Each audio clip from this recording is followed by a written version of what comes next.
Okay, good morning. I believe we can start.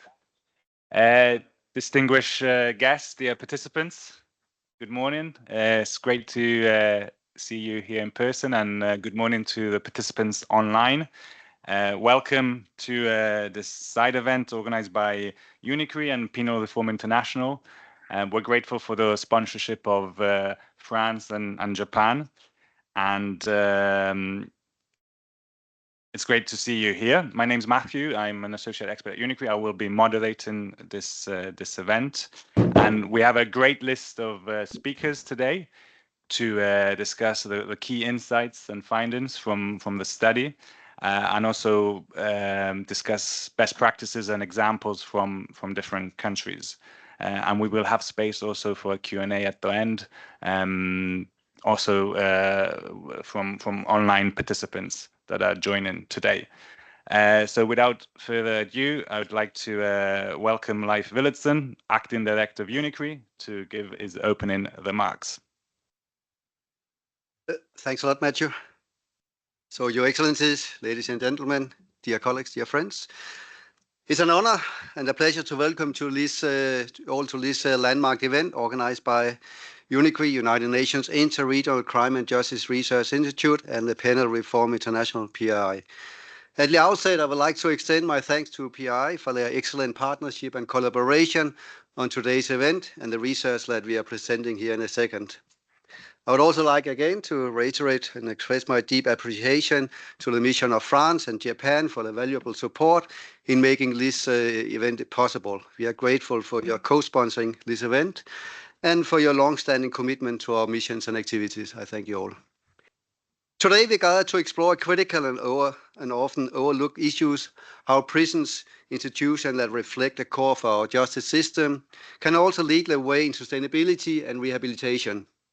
UNICRI, as a research and training institute with a mandate to address new and emerging challenges in the criminal justice system, is proud to contribute to and be actively engaged in this process.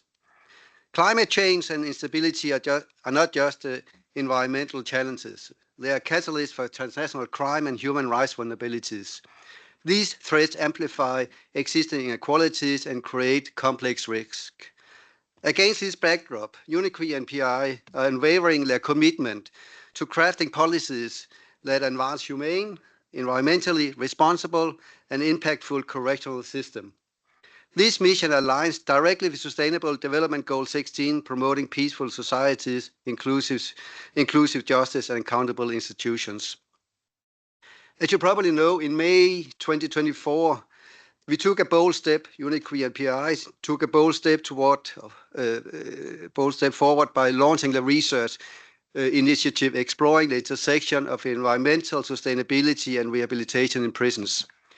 Despite their significant ecological footprints, correctional institutions rarely feature in our environmental dialogues.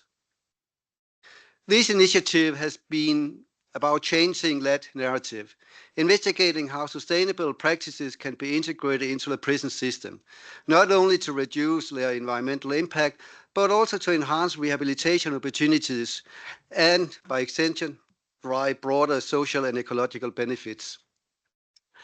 Today, we celebrate a major milestone. The findings of this initiative are now captured in this groundbreaking report published, I think actually last night or this morning, and accessible on the website of UNICRI and PRI. This report introduces an inspiring vision of how sustainability can be seamlessly embedded into the operational and rehabilitative fabric of prisons. It not only identifies the challenges, but also presents transformative opportunities through compelling global case studies and actionable recommendations. This event marks more than just a report launch. It's also a call to action. Today, together we can reimagine the purpose and operation of correctional system, making them more humane, cost-effective, and environmentally responsible. This shift will not only benefit those within the system, but also the broader society and the planet we share. Through insightful exchanges today, we will uncover best practices and strategies to redefine prison management, create sustainable institutions, and amplify rehabilitation efforts. In closing, I encourage you all to engage fully in the discussions ahead. Let this event be a springboard for tangible change and a testament to the power of collaboration in addressing critical global challenges. I thank you all. Thank you, Leif, for setting the scene for the event. Next, I'd like to introduce Sharon Kritoff, who's an expert and independent consultant on prison reform, and who also was the lead author for the study, to share insights on the topic. Thank you, Sharon. Many thanks, Matthew and Leif. Before I begin, I would just like to acknowledge the input of our expert group members in developing this report, and as well, of course, the invaluable support of PRI and UNICRI. The idea of this project was really to understand current progress towards achieving greener prisons and to identify the challenges in making prisons more sustainable. The aim was also to provide a very practical guide filled with active examples of what prison administrations are doing to make their facilities greener. At the heart of the project is the responsibility of the justice sector, including prisons, to contribute to the achievement of global climate targets. It is equally the responsibility of governments to ensure that prisons are included in national sustainability efforts. And while prisons currently have a significant environmental impact, there's a huge potential for them to contribute towards positive environmental efforts, particularly through the participation of people living in prisons. And a key learning from the project is that greener prisons are not just good for the environment, but can also be good for the physical and mental well-being of people living in prison, as well as prison staff. There are also many great rehabilitation opportunities associated with sustainability, and there is evidence of such projects leading to reduced violence in prisons. It is also established that greener prisons can have some significant long-term cost savings for authorities. Having said that, we must remember that the most effective way to reduce the environmental impact of prisons is to have fewer prisons with fewer people inside them. And here we urge that green alternatives to prisons be prioritized. And it is also important to acknowledge that there are potential downsides to the greening of prisons, including potential negative human rights impacts.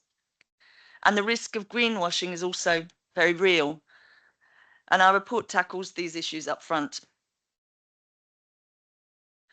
Another key finding of our research was that any environmental sustainability initiatives are much more likely to succeed in locations where human rights are already prioritized and where prison staff have favorable working terms and conditions. So sustainability initiatives must go hand in hand with strategies towards improving conditions of detention, achieving effective rehabilitation, and reducing reoffending. And this should include the incorporation of design principles that support and promote physical and mental well-being. So, what are the environmental impacts of prisons? Among other things, we looked at energy usage.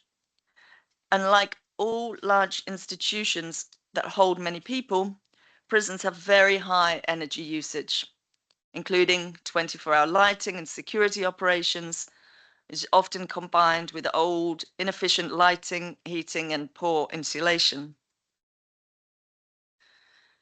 Due to their large populations, prisons also get through lots of resources and generate significant amounts of waste, including food waste.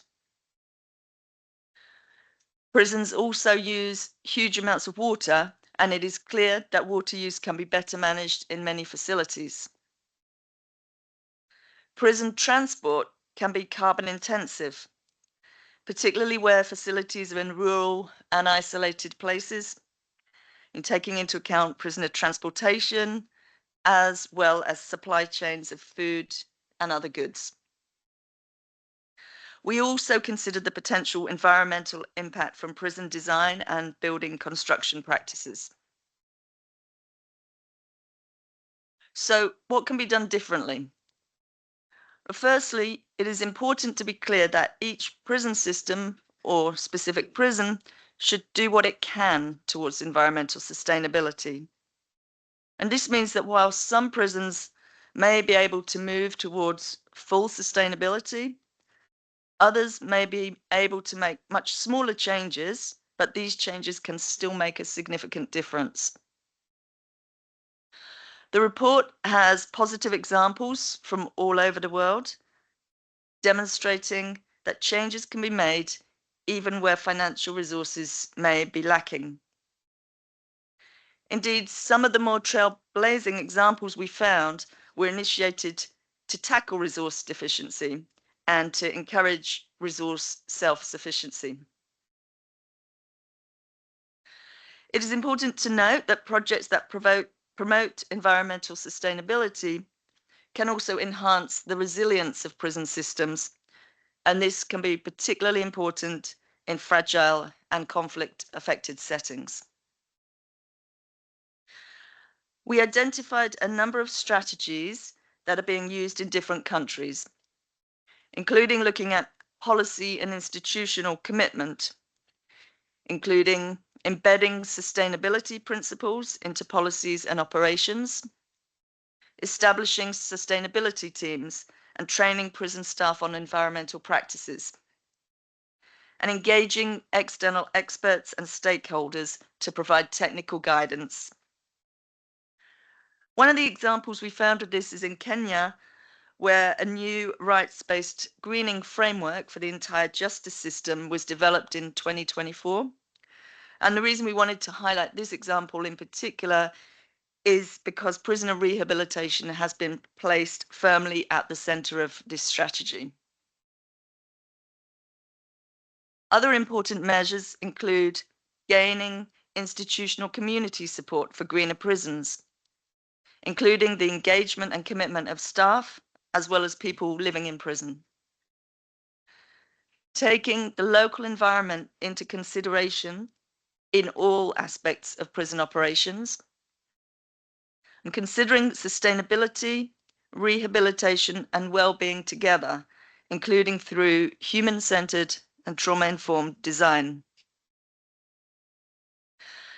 So turning to some of the more practical steps that prisons have taken, the report highlights global good practice examples in a number of areas, including sustainable infrastructure and energy efficiency, waste management and circular economy initiatives, water conservation and sustainable food systems, as well as local conservation and biodiversity projects. And of course, it goes without saying that good education and training for both staff and people living in prison are essential for the delivery of effective sustainability programs. In conclusion, I think it's very important to recognize all the innovative prison sustainability projects that have been developed globally and to encourage their replication elsewhere. In many ways, prisons have the potential to lead in sustainable practices, and they can also serve as valuable sites for trialing some projects. We believe that lessons learned from sustainability initiatives in prisons can also be applied or adapted to other public institutions. Involving people in prison in sustainability projects also teaches community involvement, personal responsibility for local and global issues, and good citizenship. And projects which truly have rehabilitation and well-being and the protection of the planet at their heart are also those likely to prove most successful. To sum up, we believe that sustainability projects can be initiated in any prison, old or modern, large or small, and can be of any scale, utilizing existing physical and human resources if budget is not available. And it is our hope that this report and the accompanying roadmap for action will provide ideas and inspiration for new projects in the future. Thank you. Thank you, Sharon, for summarizing the report key findings and highlighting the fact that we're not starting from scratch. As you said, we have many best practices to build from, while highlighting the fact that we need to put rehabilitation and human-centered design at the heart of environmental sustainability practices. Next, I'd like to give the floor to Camila Ressés, who was part of the expert working group for the study and who works at the Laboratory of Sustainable Development, Innovation and Best Practices at the Ministry of Justice in France. Over to you, Camille. Hello, so thank you very much. So I will be presenting the French Innovation Lab for Sustainable Development of the Ministry of Justice. So as you know, climate change and environmental degradation affect all sectors, including prisons, which are among the highest energy-consuming institutions, yet they are rarely included in sustainability discussions. Within the Ministry of Justice, 60% of total carbon emissions come from the prison administration, highlighting the urgent need for sustainable transformation in correctional facilities. Recognizing this, France launched the lab in 2019 as an innovation laboratory dedicated to ecological transformation in correctional facilities. The lab promotes a horizontal approach that actively involves prison users, detainees, surveillance staff, and administration to co-create sustainable solutions.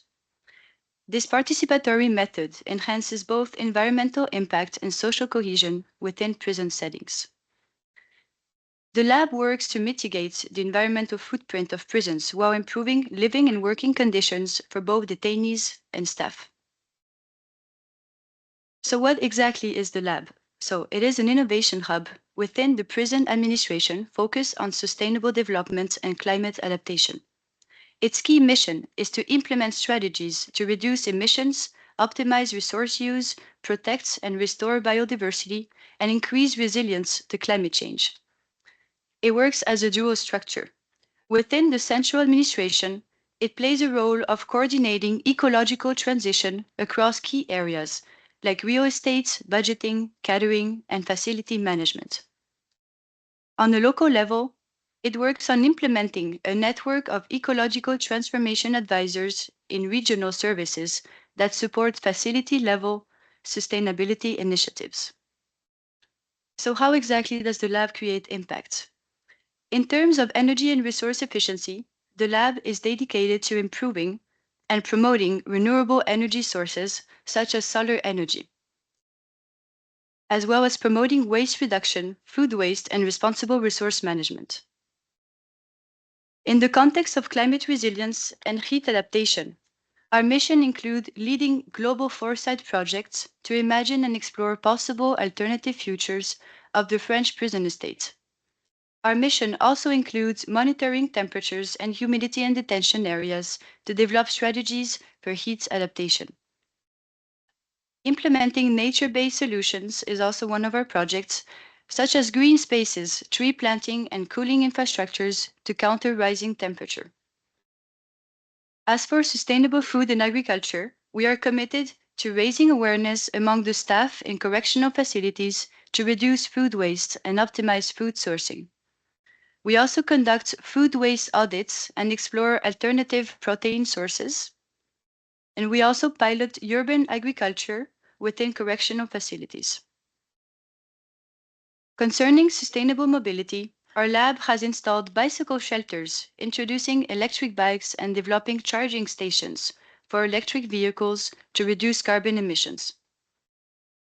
When it comes to biodiversity and greening initiatives, our approach involved greening prison yards, planting native species, and creating eco-grazing areas to enhance biodiversity, or participating in projects like La Réunion's 1 Million Trees initiative, creating more spaces in correctional facilities. In the sphere of international and research, the lab has conducted a comparative study last year on green prisons, comparing 13 different countries to explore with the NGO Prison Insider, to explore sustainable models for correctional facilities. Our research also includes examining the role of biodiversity and sustainable food systems in improving environmental resilience in prisons. So how do we ensure lasting change? How does the implementation and monitoring work? So we participate in annual calls for projects that help funding rainwater harvesting systems, greening spaces, and electric bicycles to encourage ecological transition.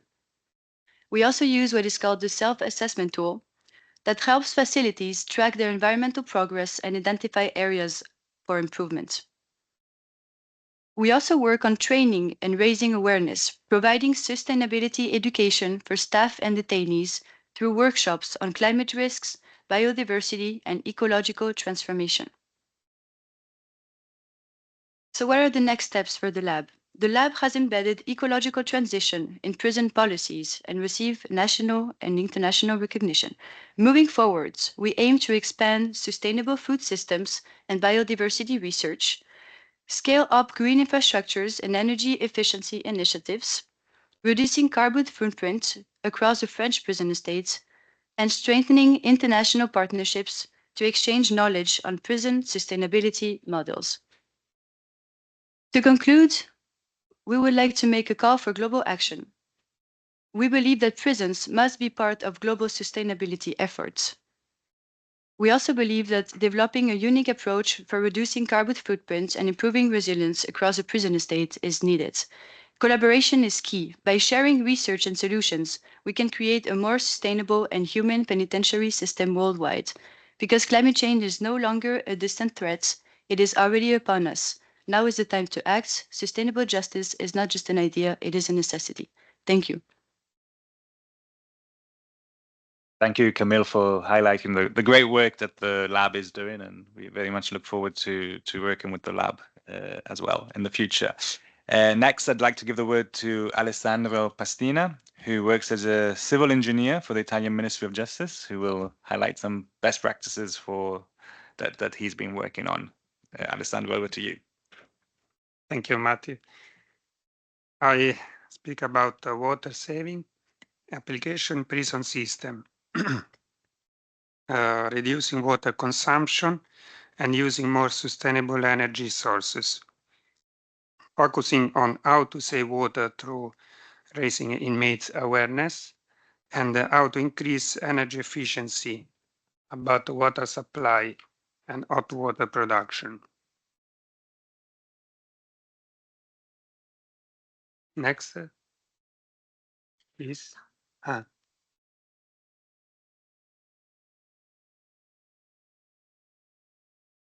We may need some IT support to remove the slides.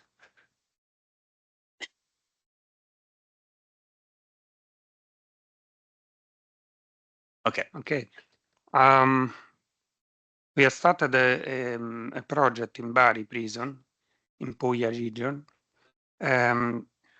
where the capacity of the prison is about 400 inmates and the staff about 200. We saw that the water quantity is consumption is very high. That means for person a day, they use about 600 liters. That is more than double the normal use. About so access to water is free because they have a bathroom in each cell occupied by 4 and 6 inmates. Water usually coming from the city network and is stored in a concrete reservoir. After the second disinfection from the tanks, is distributed in internal network. Water quality is usually every 6 months is monitored in the microbiological and chemical parameters.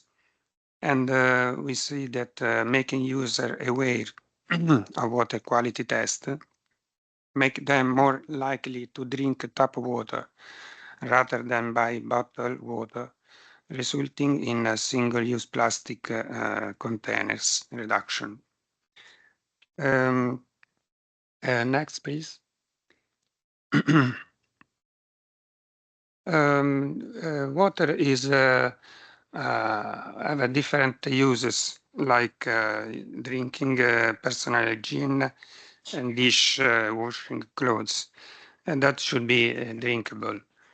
But they have there are also other uses like flush toilet cleaning in residential environments, and also irrigation, gardening, and vehicle washing that should be not drinkable. So we can plan, we can think about to provide an additional network, distribution network for not drinkable water from the design phase of the construction. And for the last two, we can also use the rainwater harvesting. Next, please. Our experience water management prison taught us to focus on inmates and staff training and constant monitoring activities. The awareness raising activities may take place in the following different areas: inmates sensibilization for saving water, starting from the students using co-creation approach to understand the value of the water and to identify how to save it. Carry out posters or key messages to dissemination activities in the prisons. Also, it's very important to point on police staff with short courses held by our technical staff, addressing building management and maintenance of hydraulic plants, and to identify also the critical issue in terms of losses or not rational uses. And finally, from the director and police commander, they can insert some internal rules like a regulation, shower duration, number of water supply and frequency, according to best practice and in relation also with the security aspects. Next, please. We give to the inmates this table that summarize 20 tips for saving water and energy, and they are looking for how what of these actions should be more effective for their environment. Next, please. In the red one, they are chosen the most effective and that are listed in the next diapo. Next. Yes, for example, in the red one, you can see the the inmates actions. For example, close the tap tightly to prevent water flowing unnecessary. Collect cold water, waiting the hot water to arrive. The same goes in the kitchen. When preparing food and washing vegetables, use basins instead of running water. Reuse water from cooking pasta and washing vegetables, and so on. Next, please. And we are trying to correct the inmates' bad habits. We identified some of them, like washing clothes during the shower, because many times they are not there are not sinks in the shell. Recently, we installed the washing machine in the corridor or in common room. Another problem is refresh drinks bottles of fruits in the basin during the summer season. So technical solution should be install refrigerators inside each room. That is more effective there than installing the corridor for shared use.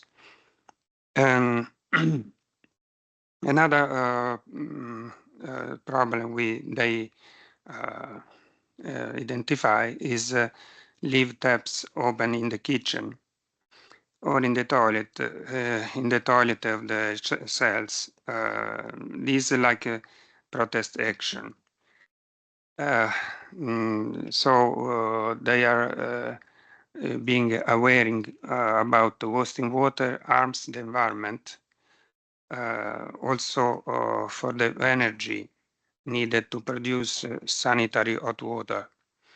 Technically, we are installing control pressure flow equipment or time and faucet. But the main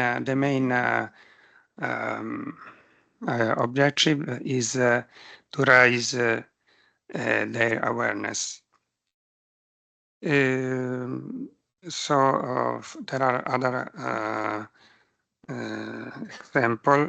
The last one is irrigation garden and washing vehicle with collecting rainwater from roof. And the next picture show an application in Potenza prison for what they collect water from the roof and they can watering gardens of lavender and rosemary to produce essential oils. So this is working very well and give works for about 3 inmates. So thank you very much, Matthew. Great, thank Everybody. you, Alessandra, for showing us some practical applications on how to manage water conservation in prisons. And we know that high water consumption is a key key example of how prisons can contribute to environmental degradation. So thanks for that. Next, I'd like to give the word to Mana Yamamoto. Mana is an officer from the Ministry of Justice in Japan, who was seconded to UNICRI, and she played a key part in this study. So I'd like to thank her for that and pass you the word. Thank you, Mana. Thank you very much, moderator. So good morning again. From now, I'd like to introduce Japan's effort as one example of how environmentally friendly activities can support and enhance prisoner rehabilitation, which is introduced in this UNICRI and PRI report. Ministry of Justice of Japan has signed agreement with the local government, private companies, and environmental NGOs at one prison for the initiatives to achieve the Sustainable Development Goals, including contribution to environmental sustainability. Next slide, please. As part of these initiatives, the Kitsuregawa Rehabilitation Program Center have inmates engaged in observation, research, and conservation activities for native and endangered species that lives in the prison inside and nearby environment. Through these activities of such as conserving the endangered butterfly population by growing food plants for the butterfly inside the prison and then transplanting them outside the prison, inmates have developed a sense of social contribution and a sense of self-efficacy. The area is also maintained without the use of herbicide in order to conserve the native ecosystem and can help inmates learn how to conserve the rare plants through hands-on activities. These activities have also been found to help inmates with team working, communication, and observation skills, as well as ability to express their findings accurately. Next slide, please. Then another initiative in relation to the chapter 4 in this report. At the same prison, under the guidance of local agricultural experts, some of the food waste generated in the prison is composted and used to grow organic vegetables. The harvested vegetables are donated to local welfare facilities, and prisoners cook them as part of their vocational training and sell them at local stores. Through these activities and feedback from local people, inmates can learn about the significance of plant-based food and the importance of contributing to society. Okay. Here, we'd like to have Dr. Urabe, who is planning and running this project in Japan, to talk about the actual situation of these initiatives based on his experience. Dr. Urabe is a professor emeritus at the University of Tokyo, and he was also a member of a commission on the limits of the continental shelf. Dr. Urabe is currently a board member of an NGO called Earthwatch Japan, who is planning and running the conservation project at the prison in Japan in collaboration with university researchers and the contractor in charge of inmate education. Okay, now Dr. Urabe, please go ahead. And could you change the slide?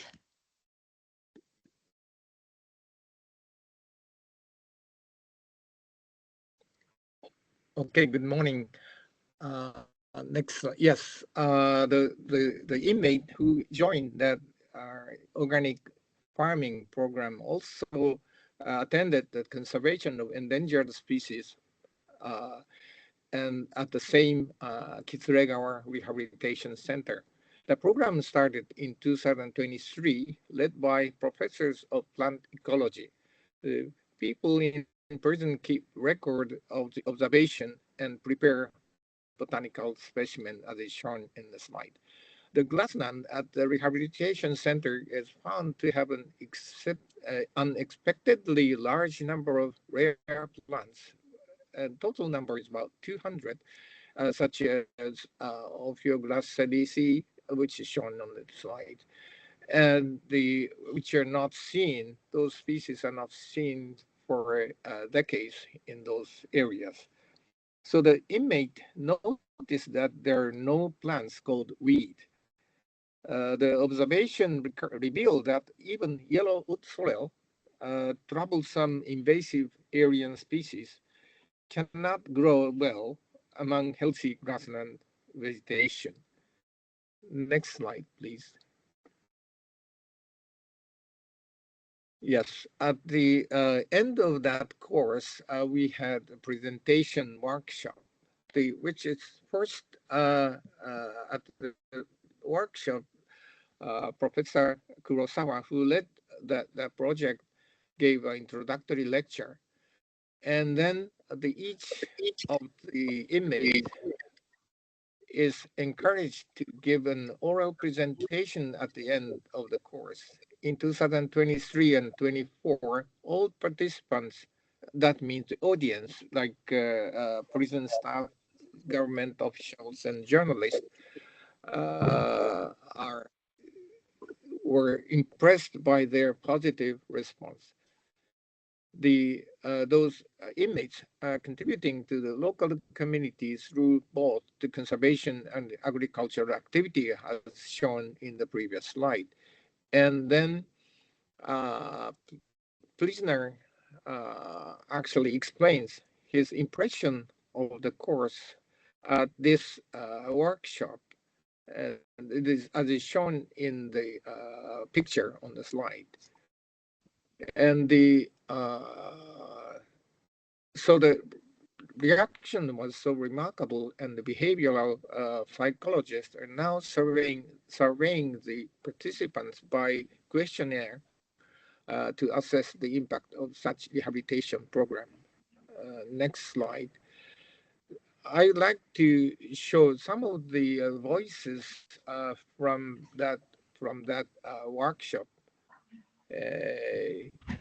For example, the first inmate said that I had two great realizations. One was the dignity of life, or the realization that even insects and plants have life.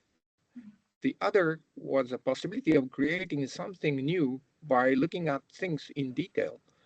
I didn't know what kind of plants I was looking at, but if I looked at them closely, I could discover many things. I want to make the most of this experience, and when I return to society, I want to be interested in a variety of things.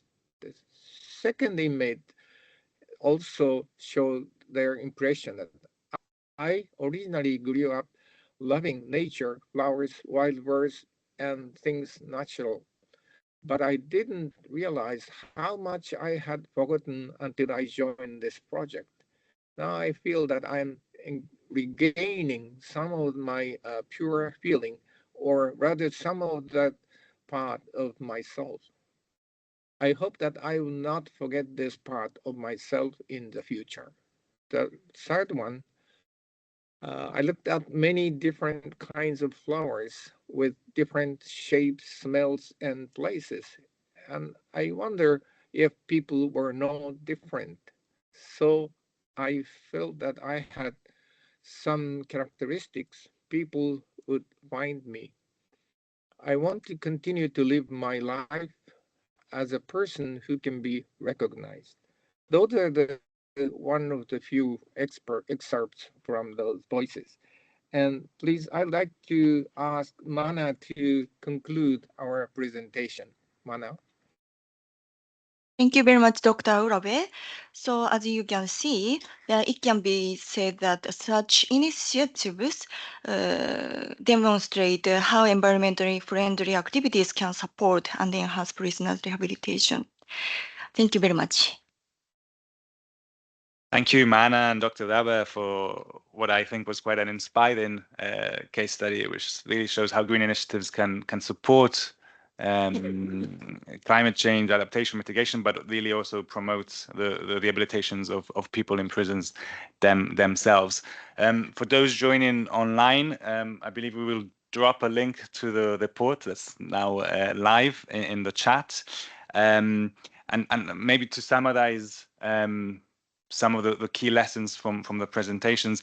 In the study, we really highlight the various best practices that do exist on which we can build upon, highlighting, of course, the various challenges. And the purpose really of this report and at the basis of UNICRI's approach and also PRI is for our study to be action based and to provide the recommendations for follow-up and pick up for new policies and initiatives. At the end of the report, you will find a roadmap which outlines various strategies as suggestions for key stakeholders to take upon and for other organizations and institutions to look more carefully. Again, we emphasize that really the most effective way I would say to reduce prisons' environmental impact is by limiting the overuse of imprisonment in the first place, and so we still need to keep the focus on alternative measures. But of course, we can reduce overcrowding while also implementing targeted green initiatives to reduce resource consumptions and emissions. So next, I believe we have a video that we can also show before moving into the Q&A session. Hopefully that will work.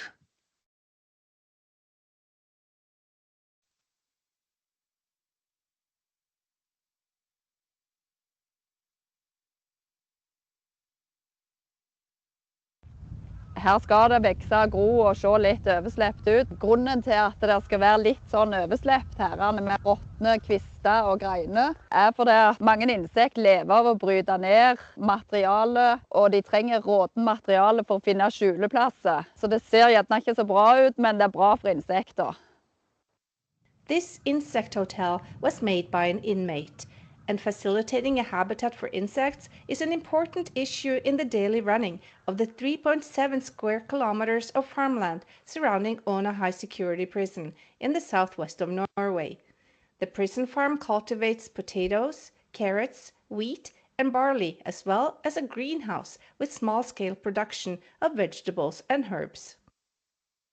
Og det jo meningsfullt å på en måte være med og få dyrke disse potetene for eksempel, og få være med på hele prosessen fra du pløyer jordet til dess du setter de i jorda. Prosessen med å ta de opp og vite at disse har jeg faktisk lagd selv. Så det gir en glede det også for mange. Og alt det for å gi meningsfull praksis for de innsatte som må sone en dom her. The farm also houses about 80 suckler cows with calves. Og grunnen til at vi har de at de landskapspleiere oppe i utmarka. Heller landskapet fint og gjør god nytte for seg der. I tillegg til at de gode landskapspleiere, så de også gode miljøterapeuter. Så det mange som synes det gildt å arbeide med dyr. Bona is a large prison and consumes a lot of energy and heat. To become more environmentally friendly, an oven that burns wood chips was recently installed. Den gir mye varme og gjør at vi begrenser bruk av olje og gass og elektrisk oppvarming. Flisfyren den produserer dessverre ikke strøm, den produserer kun varme. Og derfor så har vi søkt og fått innvilget at vi kan bygge en vindmølle på området. Hvis og når vi får det til, så vil hele fengselet være energinøytralt.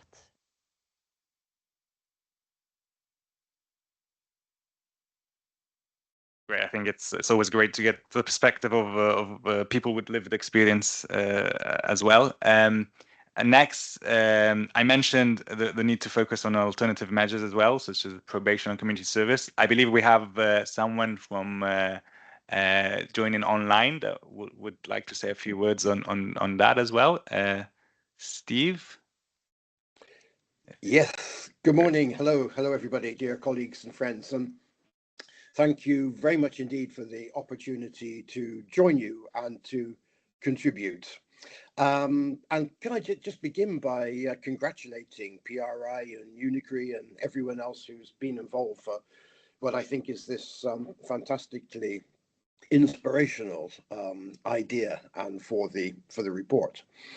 And a lot of wonderful initiatives. We've got prisons, as we've heard, they have large campuses, buildings, huge scope for green initiatives, and often to test those on behalf of other parts of society, and opportunities to contribute positively to the rights and rehabilitation needs of the people detained in them. We've heard great examples of how green initiatives can support desistance by encouraging self-efficacy, good citizenship, purpose, identity, contribution, belonging, and so forth.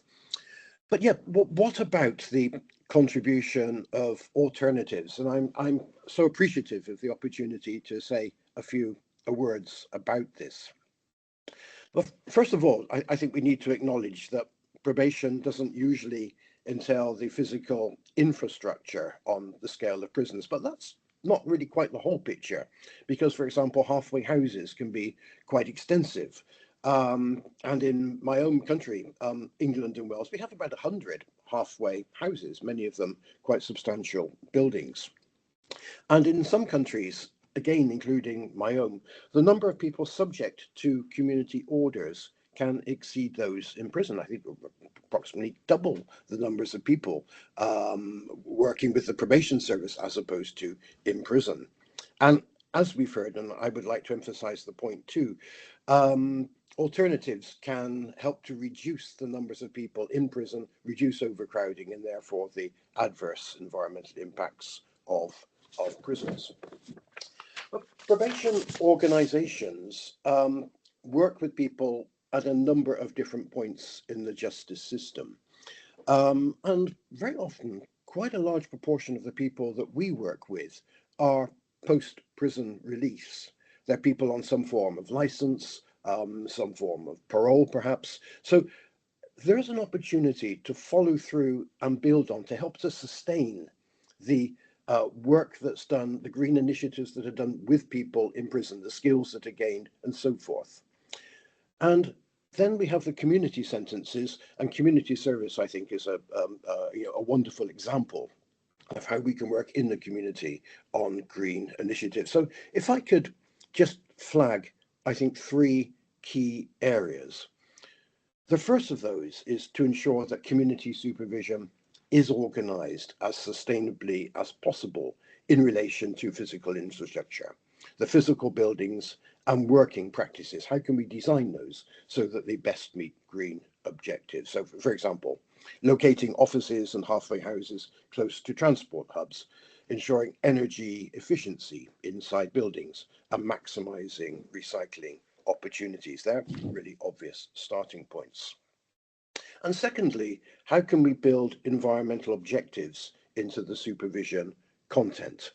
And significant opportunity lies here in unpaid work, making environmental improvements, large and small. It's always been a stable part of community service work. In fact, several years ago, I was involved in projects in London, increasing the diversity of habitats around the lakes in the centre of London, in the parks, improving canal infrastructure, and so forth.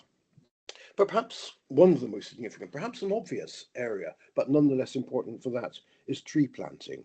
And tree planting can form a part of probation conditions in the Philippines and an even greater scale in Kenya, where people serving community service orders are contributing to the country's target of planting 15 billion trees, I think it's billion, by 2030. It's a fantastic contribution. And again, that builds through the work that is often started in prison, but continued through into the community or as a part of community orders.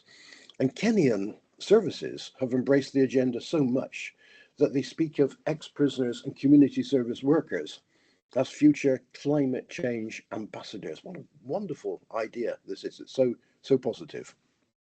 So I think there's enormous scope for placements to produce greater economic and environmental impact, to make a more coordinated contribution to water conservation, for example, climate resilient crop production, flood management, the management of waste. And then that's the second area, infrastructure, community service work and related work in the community. The third is to help to sustain the green impacts achieved during a community sentence through employment opportunities in the green economy. And to those areas already outlined, we could add horticulture, agriculture, and many, many others. And probation organizations need to be able to align their efforts with prisons and with many other partnerships, NGOs, and others. So moving forward, we would argue also for action at a number of levels. Nationally, in partnership with prisons and environmental organizations, that environmental perspective to probation infrastructure, to develop, secondly, and coordinate an ambitious program of unpaid work placements, and thirdly, to focus on identifying ways of educating and training service users on green issues. All of those, wherever appropriate, building on work in prisons. And then I think there are a number of issues too at the kind of global level. I won't go into those now, but this meeting is obviously a part of that. So fantastic initiative, as I said before. Very happy to contribute to it. Thank you very much indeed.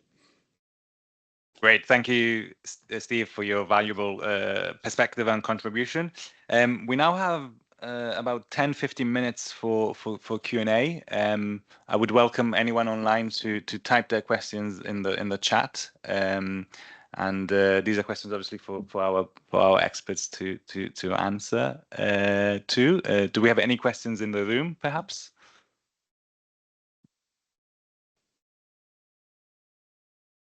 Thank you very much, and thank you very much for this very interesting event and initiative. We have many discussions here with UNODC on greening the judicial systems with Philip's team, and especially in view of coming Crime Congress next year in Abu Dhabi. So those examples are very enlightening and interesting in this regard. And we also have many discussions on this rising scourge that are the crimes that affect the environment. This is how we call them here at UNODC, the environmental crime, becoming a major threat, which is also another theme for discussion here in view of the upcoming Crime Congress. And I was wondering, listening to the different examples, we heard about rehabilitation, we heard about the way inmates can be working on becoming, paying attention to details, to their environment, paying attention to the climate crisis, biodiversity loss, and becoming also heard climate ambassadors. Do you have any examples made of offenders, environmental offenders, people who are convicted for environmental crimes, who became inmates and now are involved in rehabilitation projects, environmental rehabilitation projects, or would be trained to become climate ambassadors after having done what they've done? That's and yeah, very interesting question.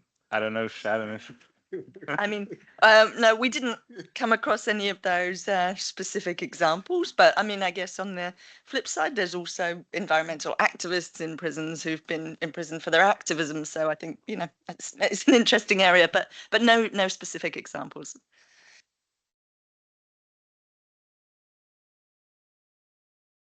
Thank you very much, Matthew, and congratulations to the organizers for convening this side event. My name is Philipp Meissner from UNODC.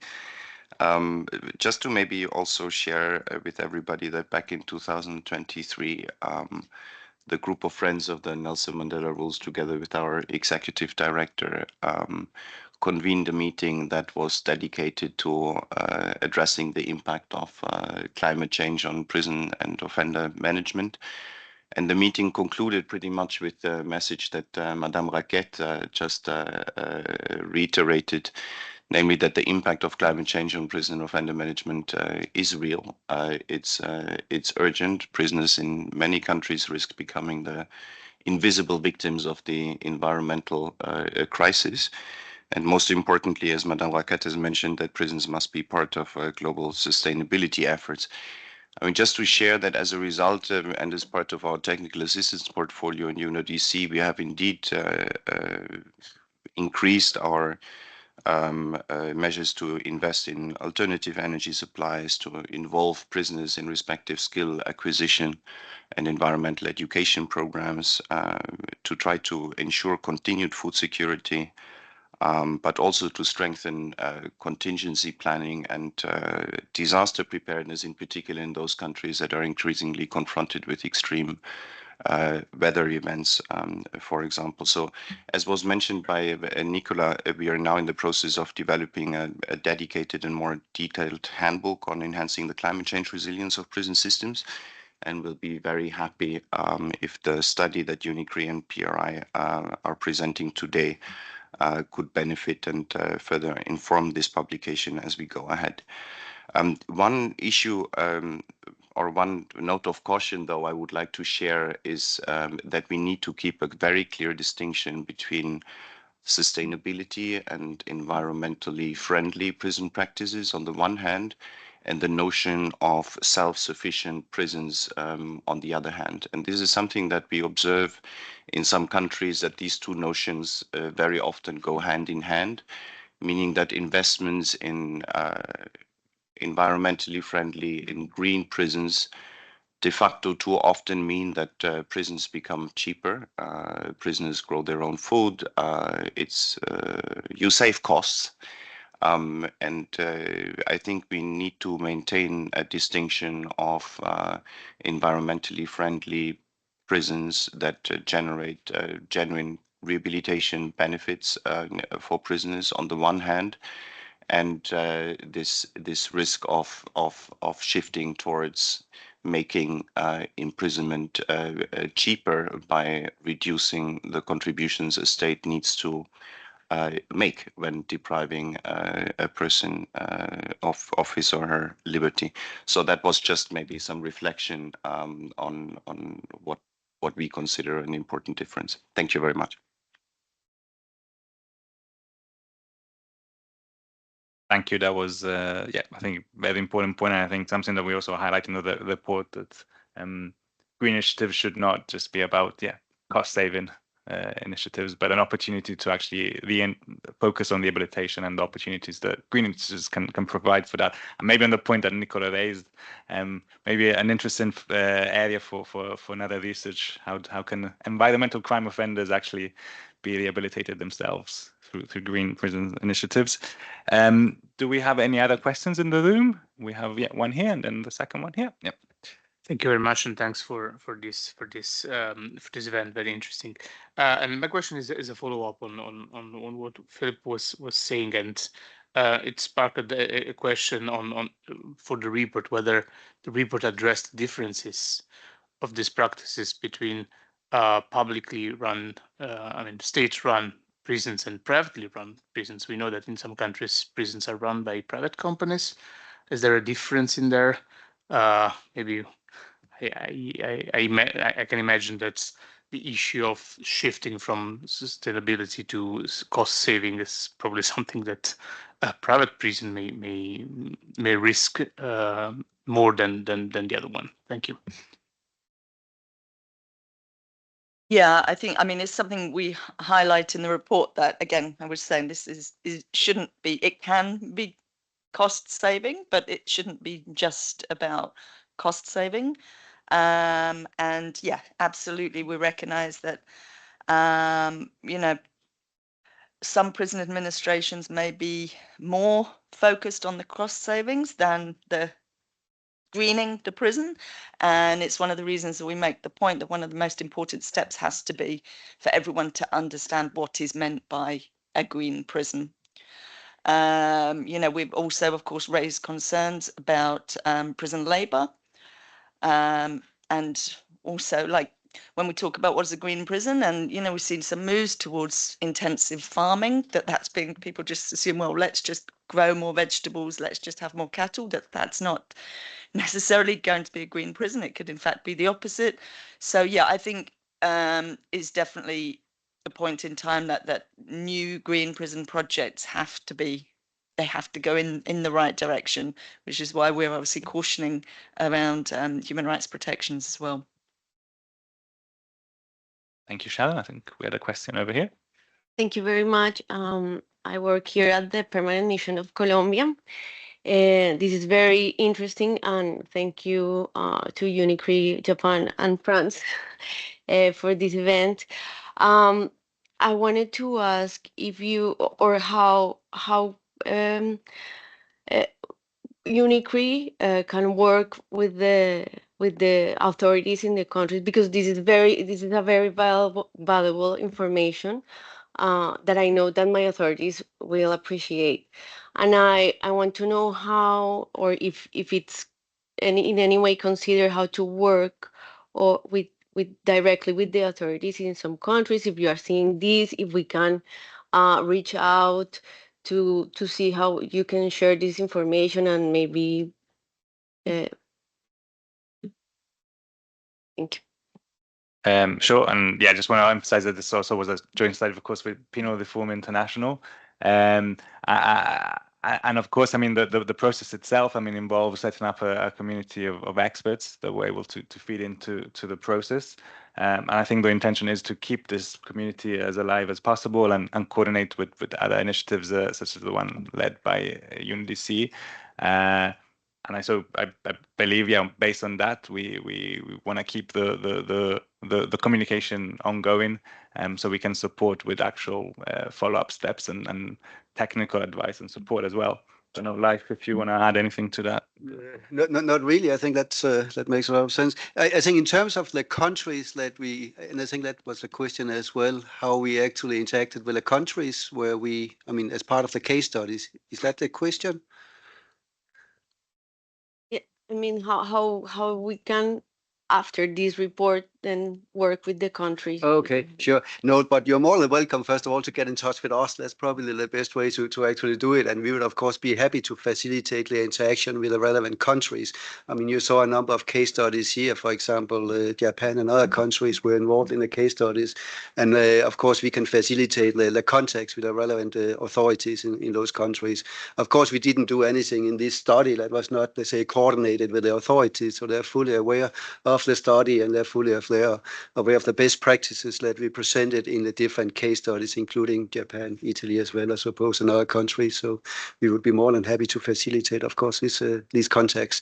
I think they're also reflected in the report, actually, but of course, get in touch with us here, and we can do it, of course, for you.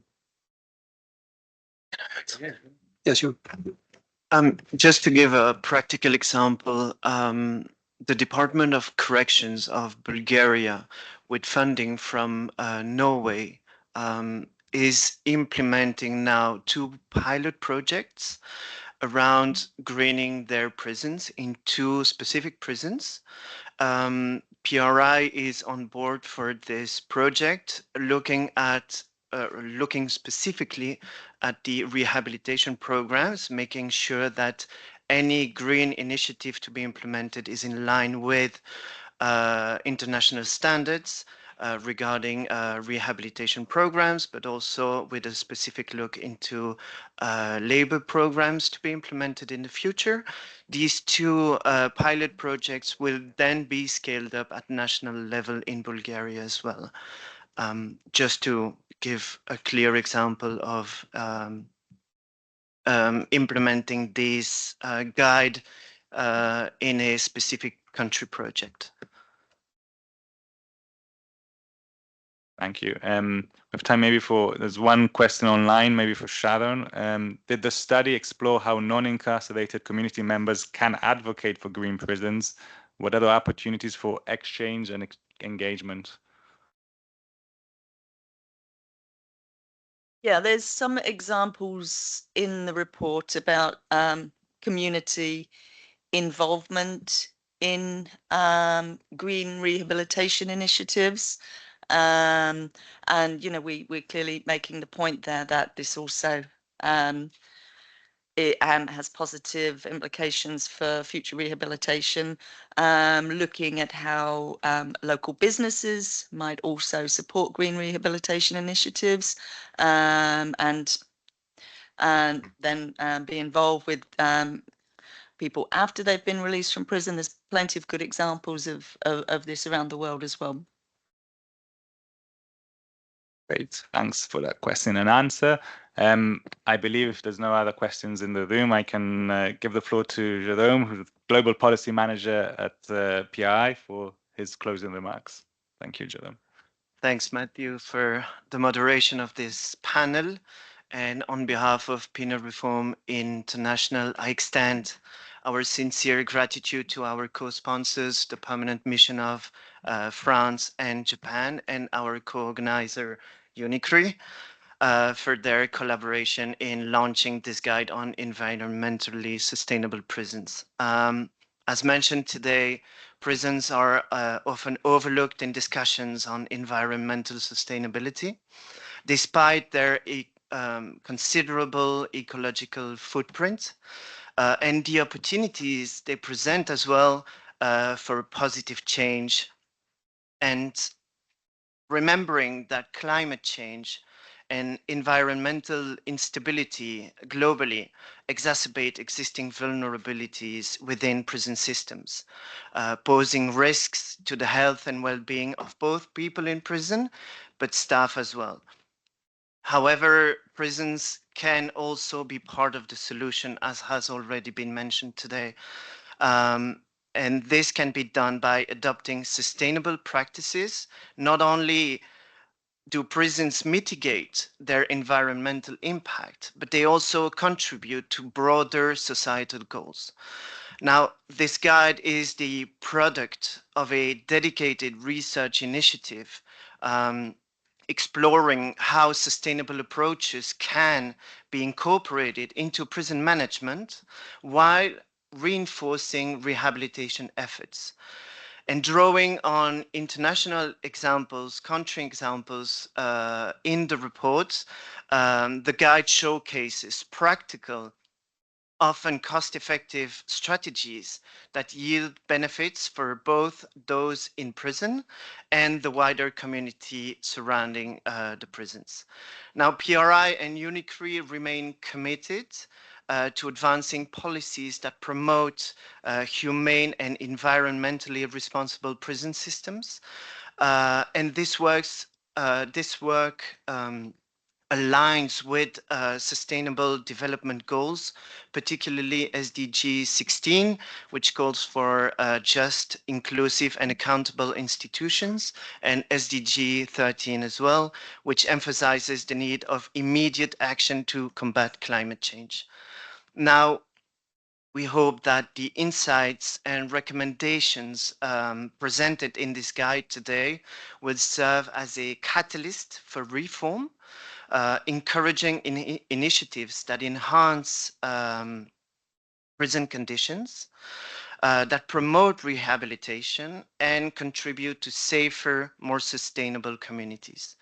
Now, let us remember that beyond environmental benefits, sustainability programs in prison offer valuable opportunities for rehabilitation by fostering personal responsibility, environmental stewardship, skills development, and community engagement. Finally, as mentioned in this panel as well today, I would like to reiterate that sustainable prisons must also be part of a broader penal reform strategy, one that prioritizes reducing reliance on imprisonment while safeguarding human rights. Thank you.